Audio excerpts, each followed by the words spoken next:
গোপালগঞ্জের কাশিয়ানীতে দুটি মন্দিরে রাতের আঁধারে আগুন দেওয়ার ঘটনা ঘটেছে।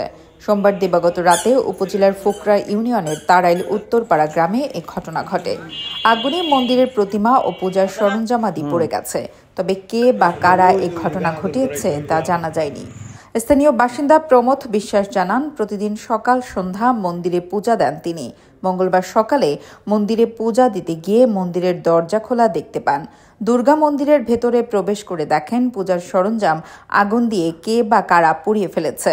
এছাড়া পাশের শীতলা মন্দিরেও শীতলা দেবীর প্রতিমার গায়ে পাটখড়ি দিয়ে আগুন দেওয়া হয়েছে। পরে বিষয়টি তিনি সবাইকে জানান।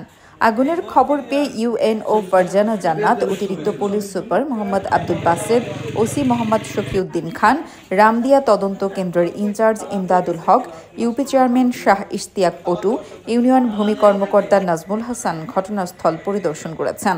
কাশিয়ানী থানার ওসি মোহাম্মদ শফিউদ্দিন খান ঘটনার সত্যতা নিশ্চিত করে বলেন, আগুন দেওয়ার খবর পেয়ে ঘটনাস্থল পরিদর্শন করেছি, তদন্ত করে আইনগত ব্যবস্থা নেওয়া হবে।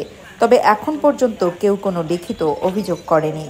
এই জায়গা দেখছি প্রণাম করি আমি, আমার মুক্তি পড়ে গেছে বেলা উঠছিল না, আসিতে ওই দরজাটা ওই আগের দরজা আপনার ওই ভিতরে মায়ের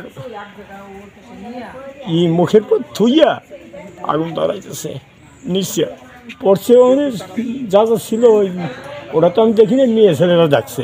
রাত্রিবেলায় সম্ভবত রাত্রিবেলায় পুড়াইছে।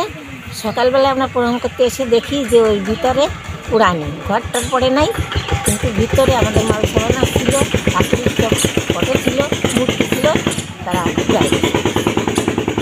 সবাই নমস্কার করতে আসি, দেখে কি যে এই মন্দির পোড়ানো, শীতলা মন্দির পোড়ানো, দুর্গা মন্দির পোড়ানো, এক এক করে সবাইকে জানানো হয়।